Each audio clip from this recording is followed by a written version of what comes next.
photograph trembled in Tony's skeletal hands, her face still radiant despite the spiderweb crack running through the glass, a jagged wound that mirrored the fractures in his mind. 3 months since the accident, 3 months since the world had bled to gray, leaving only this gaunt specter of a man clutching the last remnants of his sanity, like a drowning man clinging to driftwood. "She's gone," whispered the first voice, soft and reasonable. "She's never coming back." "No," he breathed, pressing the frame against his chest. She's just late coming home." The apartment reeked of decay and despair. Unwashed dishes breeding drain flies in the sink, garbage overflowing with decomposing takeout containers, her coffee cup now growing a film of mold like a diseased skin. The walls seemed to press inward, suffocating him with memories. Her pillow, which he clutched each night until his fingernails drew blood from his palms, had long since lost her scent, replaced by the acrid stench of his own unwashed desperation. But still he pressed his face into it, inhaling nothing but his own pathetic delusion. "You disgusting worm," the voice snarled with venom. "Look at yourself, a maggot feeding on corpse memories. She'd vomit if she could see you now, crawling through filth like the vermin you are." Tony pressed his palms against his temples. The voices had started as whispers, his own thoughts, surely. Just grief playing tricks. But they'd grown bolder, more distinct, more real. "Look at yourself," the cruel voice continued. "When did you last shower, eat? She'd be disgusted to see what you've become.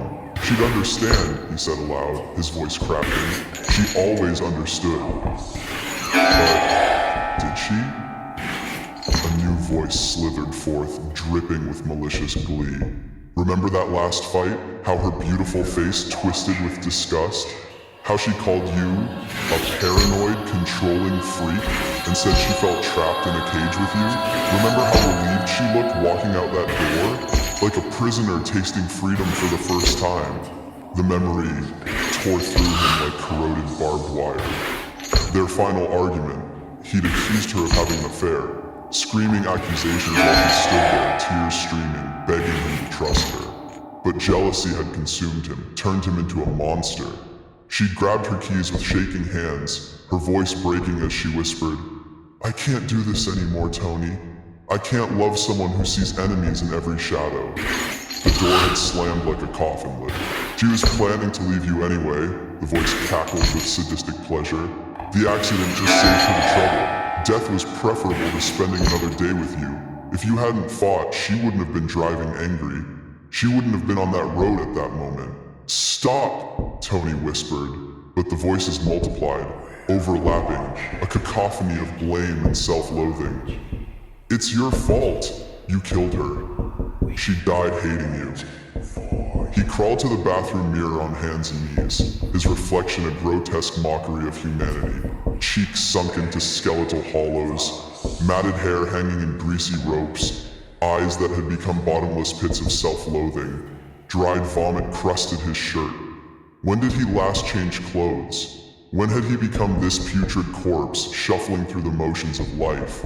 "She's celebrating," whispered a voice like poisoned honey.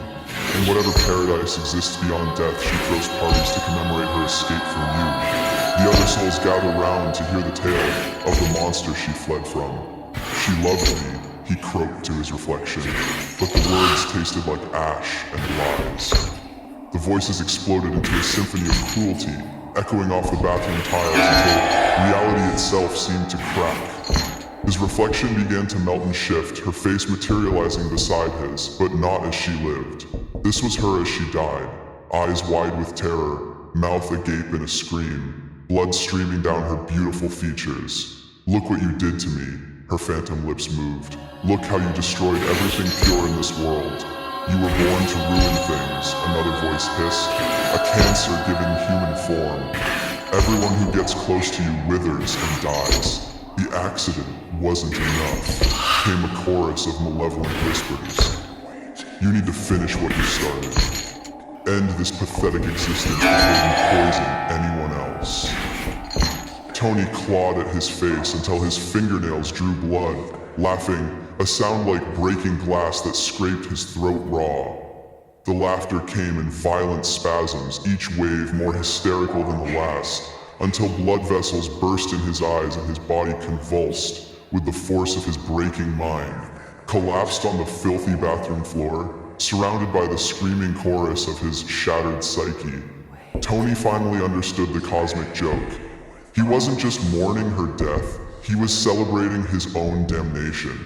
His sanity hadn't slipped away, it had been devoured, consumed by the ravenous beast of his own guilt, leaving behind only this hollow vessel filled with nothing but the echoing screams of his own self-hatred. Oh, how could I face the faceless days if I should lose you now?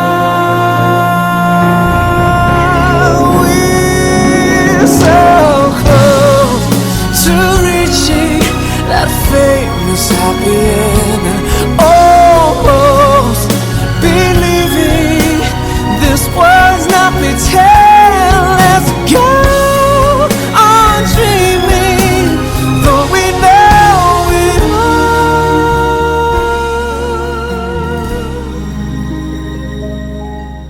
So close and still so far.